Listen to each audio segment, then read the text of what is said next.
Morning folks, I'm Alex from Bait Tech, and as you can see here, we're out at the fantastic Drennan Lindholme for a spot of feeder fishing. And the most important thing with any type of fishing is preparing your bait correctly.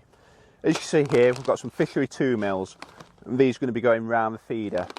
However, there are little edges you can get and little things you can do to boost your bait. You know, we're all looking for that little 1-2% just to catch us those couple of extra fish. So as you can see, fishery 2 mils. We'll open them up, put them in a tub.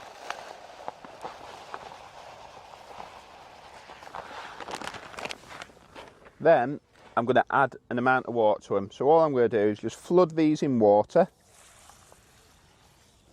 Give them a good whisk round.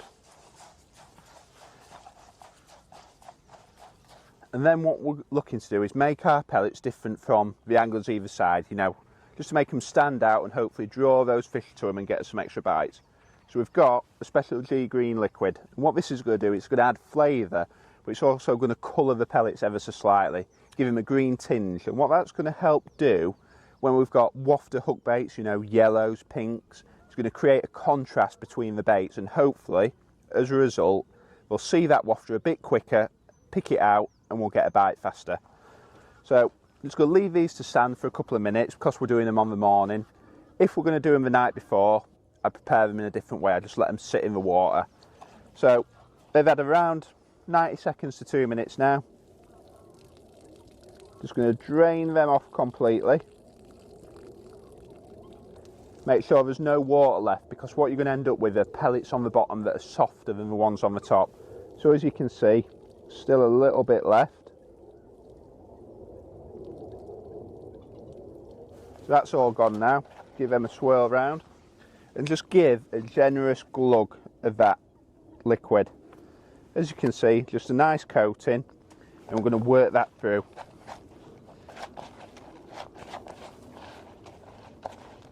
And all that's going to do is make my pellets stand out slightly to the anglers either side, and hopefully nick us an extra fish or two throughout the day. It's all about those little 1% in match fishing, and hopefully this is going to give us an edge.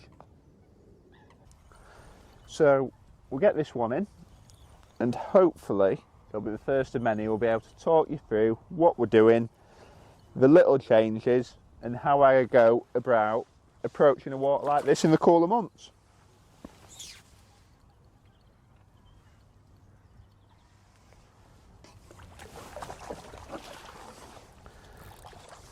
Nice Benny's F1 to start the day.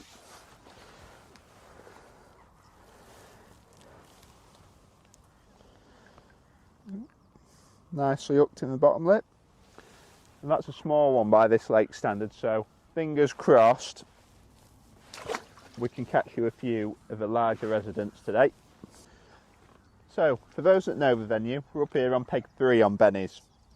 I've started on an angle because where I'm casting there's a little bar comes out with some shallower water, so I'm going to start on the bar, and if needs be I can work my way to the right into the main body of the lake. Dead simple tactics. Loading it with micros and just casting out, setting a little trap and waiting for the bite. There's a few little knacks to this though. One is how you load your feeder. So I'm sure we'll get a close up on it, but I'm basically just filling the bowl so it's almost full. And what I'm trying to do is load the hook bait quite high within the feeder. And what this allows is it allows a quick bite. If I've got that bait buried too deep within the feeder, what's going to happen, I'm going to have to wait too long. So instead of say 2-3 minute bite time, I might be waiting 6, 7, 8 minutes. And when you're on a venue like this and you're fishing for numbers of fish, F1s, maybe an odd carp, having that feeder open up and be available quite quickly is very important. So I'm just casting out, being very careful not to move the feeder, sinking the line and putting the rod on the rest. And that's a trap set. Now, nice little tool for this sort of fishing, using a stopwatch. So often you'll find there's a pattern to your bite time. It might be 3, 4, 5 minutes, it might be 10, 15 minutes, but once you understand that bite time, you work into more of a routine and you can be more efficient in your catching. So I've set the trap now, waiting for that bite. Just tuck up any slack in the line, and I'm here waiting to get a bite. So I've just had a liner then straight away, which shows you how quickly they're on that feeder. So you can imagine now, if that bait's buried right to the bottom, how many fish you are potentially missing out on throughout the day.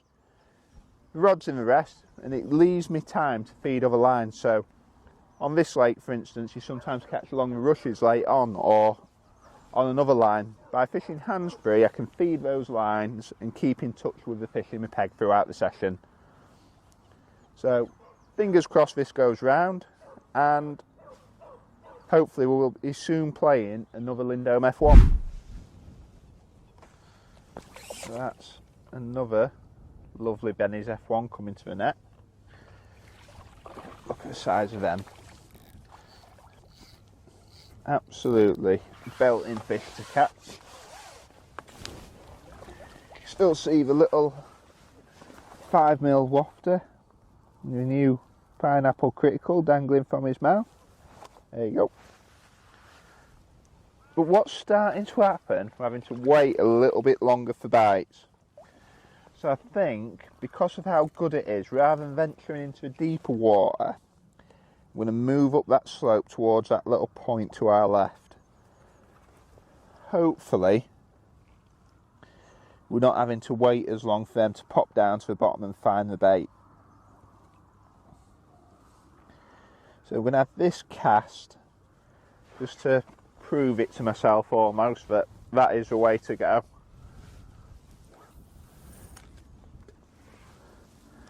And then we're going to go towards that platform, I think.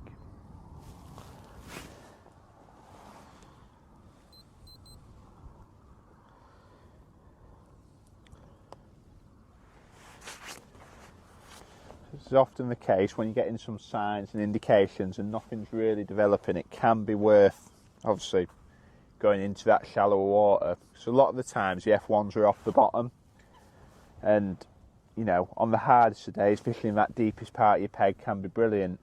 But sometimes, you know, those high pressure days where those fish just don't want to go down in that 8-10 foot depth, what this lake is, you end up casting frequently to try and get them to follow the feeder, when a lot of the times the simplest way to do it is fishing a shallow depth of water if that's available to you. So on this peg, for instance, it's either towards the platform opposite or in the side. So for me, that is the next port of call, I think. Oh, you see there, I've picked up, and it's either a little fish or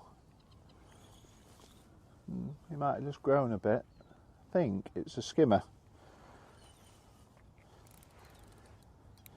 which is just showing really that we're in the wrong depth of water, I think.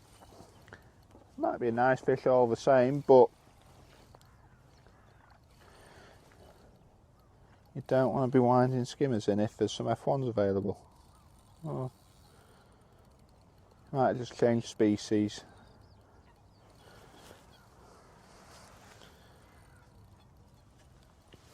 But you see how quick that bite was after casting?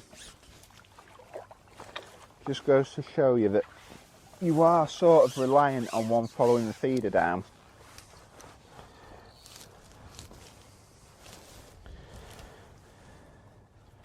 He's stolen my wafter, so I'm going to have to put a new one on.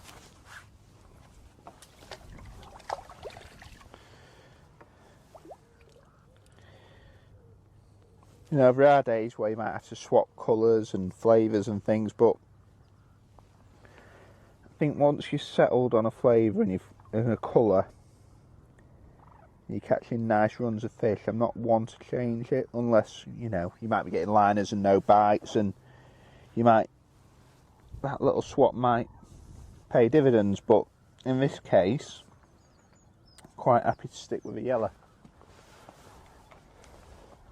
So this is definitely last cast on this line,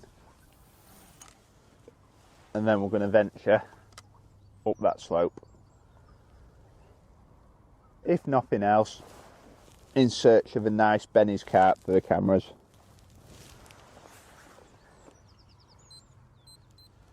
Oh, big liner then straight away. So again, that's showing how we're very reliant on them following that feeder down. it's just telling me it's not the most efficient depth. You know, as great as it is to get signs and liners and catch them fish, as we have been doing within 5 to 6 minutes, if I can fish in the most efficient depth of water, a lot of the times there'd be one on now. Especially as, you know, it starts to warm up, we're getting into those summer months where they're feeding more aggressively. If I can take that volume of water away, you cut out a lot of the nuisance indications, you know, the big silly liners and, you know, picking up and missing bites. So that's why I'm always keen to fish in, you know, the shallowest water I can get away with, so to speak. Which at this time of year, if I can get in anything from, on this lake, probably 4 to 5 foot, if maybe slightly more, I'm more than happy to fish in that sort of depth.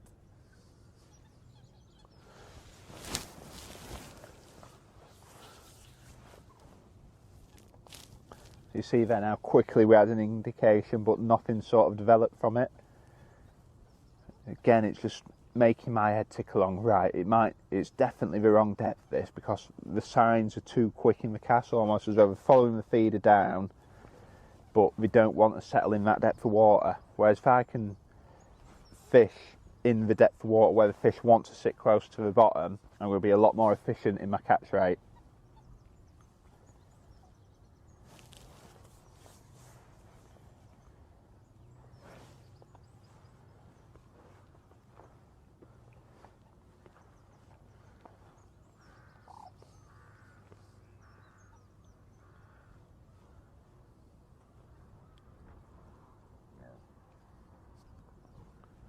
I think after this cast we're going to see another liner then.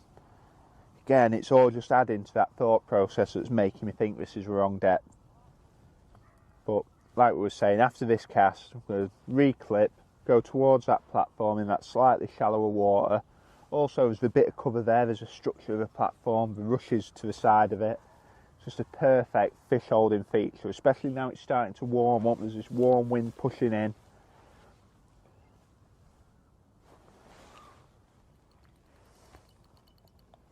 You see he's come off there, so it's all testament that we're fishing in the depth that they don't particularly want to be in.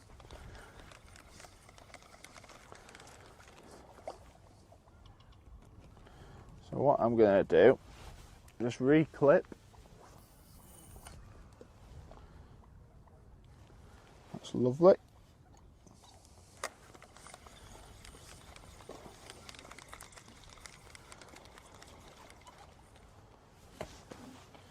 Swap that hook length. That is one little drawback to always sort of hair rigging your baits. You're not always checking your hook points.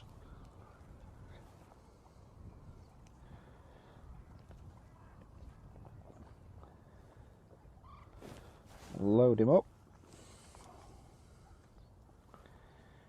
Fingers crossed we don't chuck this straight on the platform. It might take a couple of casts to kick this off in this slightly shallower depth, but I'm sure once we're rolling it'll be a lot better.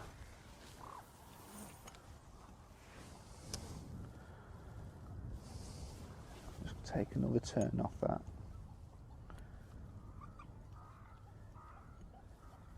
It's often the case when you're starting new lines, you just have to get used to that new clip. It might take a little bit of tinkering with. Let's get everything set nice and comfy.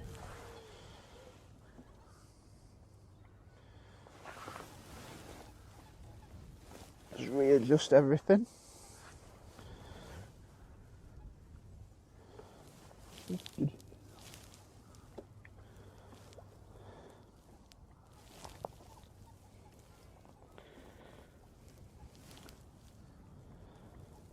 Go.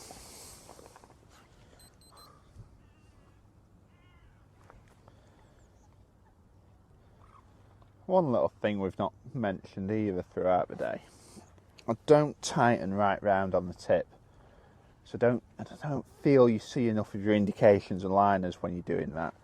So I just want my line tight and the tip slack. So then all them little movements and indications, fish grubbing around the feeder, I'm going to pick up on those indications. It gives me something to work with. I'm not one of them that just wants to see the bite.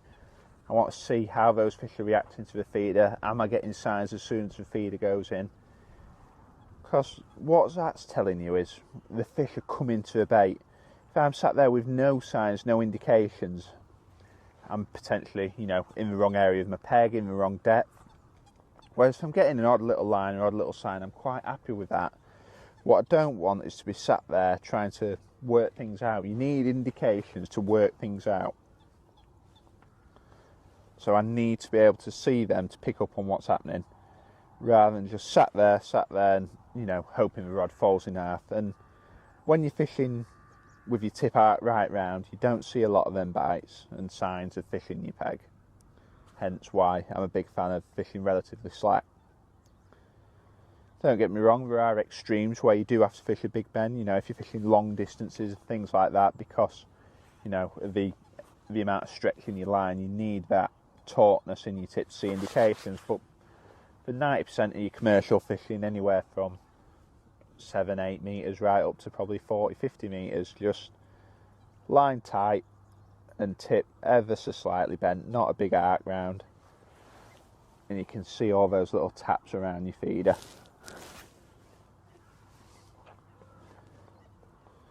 We're just into the 2-minute mark. Like I say, you know, if this went straight round, brilliant, but I'd probably expect 3-4 casts before we start getting a few signs and bites.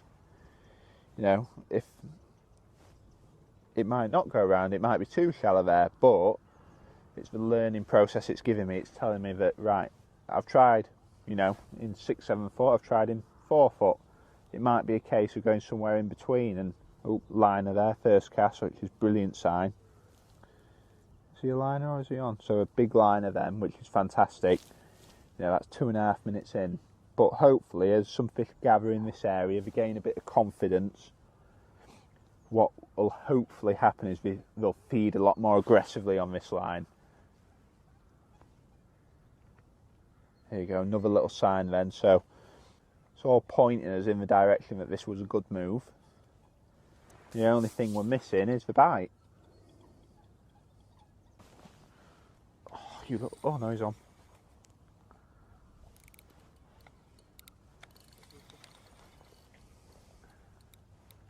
So, we just ventured up into that shallower water. Had a few indications first cast, and this is second cast, and we've snared a lovely Benny's F1. So, the move's paid dividends.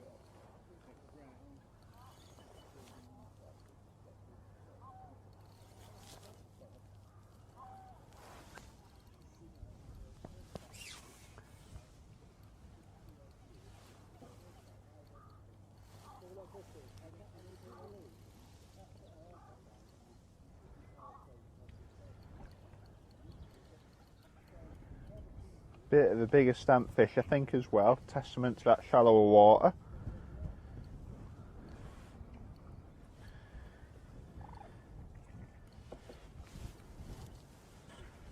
Come on, up you pop. There you go. Look at that big old warrior.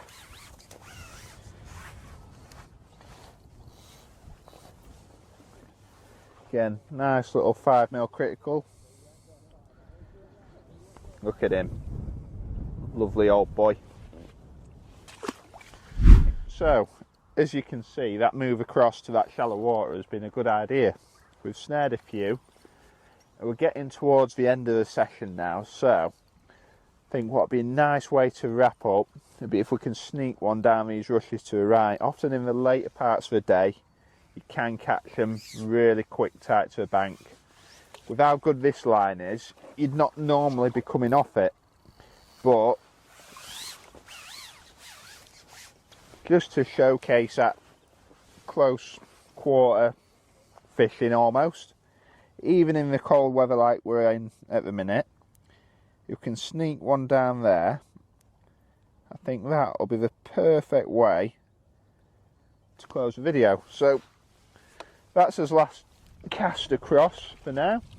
I mean, obviously if you were catching like this on a match, you'd never come off it, but just to highlight another area of fishing that can be brilliant, and that's the near side rushes. So we're just going to load him up, and a lot of the time this line can be about stealth, so fill your feeder up, and what I like to do, I like to stand up. So what that does, it gives me more leverage when I'm underarming that feeder along the edge. So like so, and you can place the feeder in lovely and quietly so as not to disturb those fish. Bring that rod rest round.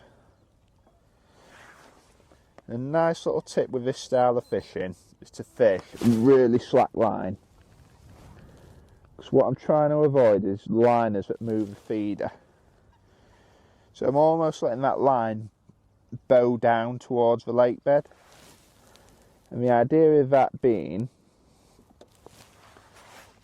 it's going to lay flat from the feeder in that first sort of couple of feet, and as a result I'm not going to get, you know, silly liners and indications.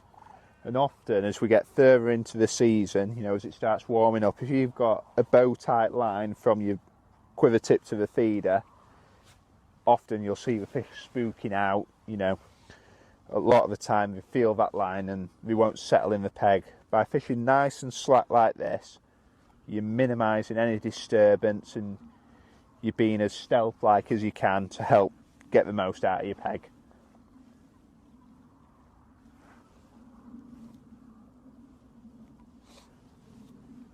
One little tip as well, while I remember,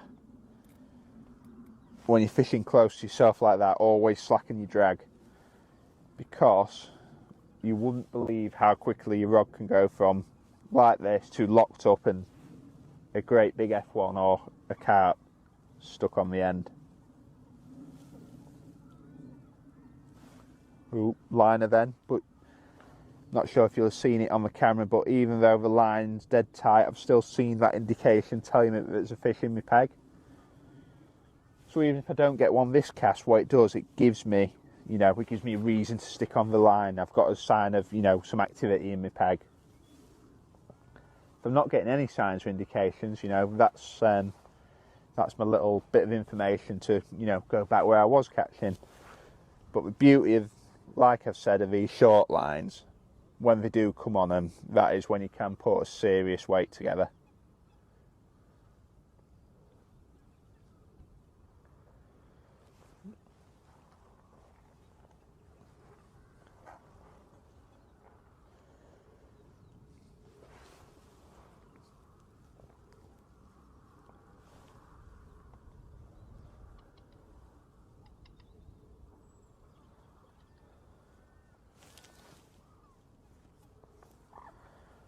That's been in 2.5 minutes.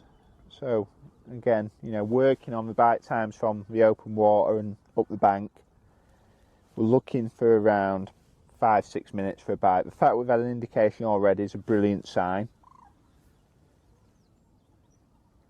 So fingers crossed we can convert them indications into a fish in the net.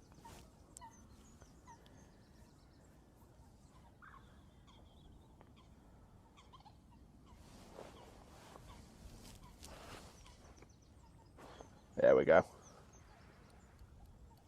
Ooh. Right, it just done me on a rush there. But, nice sign nonetheless. The hook bait and everything's all okay. So that was 3 minutes, that bite. See what happens this go.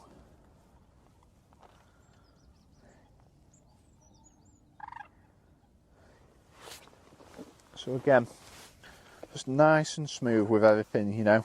Be as discreet as you can placing that feeder into a peg.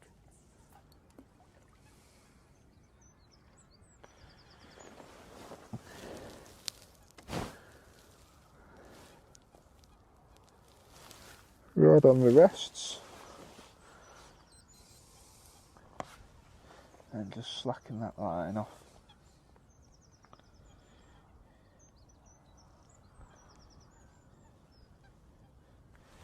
You know, you don't have to worry about seeing bites, you know, at that sort of distance.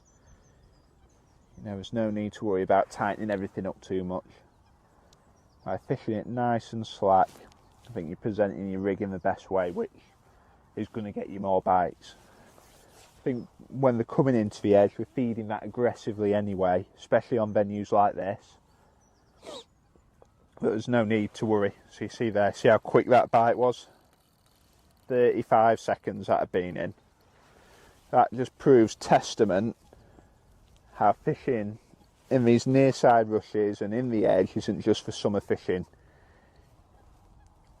Especially now as the daylight hours are getting longer and the fish are starting to wake up. And them lighter parts of your day, your match or your session, don't ignore the edges. As long as you've got enough depth that the fish feel confident to come in, you can soon put a few in the net. And I think that is a lovely way to end this little session, talking you through method feeder fishing if we get him in.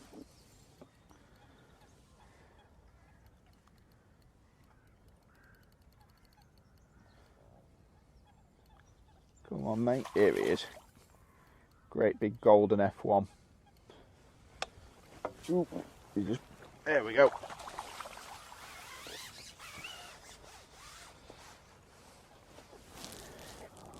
See if we can unhook him and hold him up to the camera. Oh. Ooh. Is he going to behave? Bit camera shy, aren't you, mate? You're not liking this. There he is. Look at him. Lovely Lindholme Lakes F1 from the margins.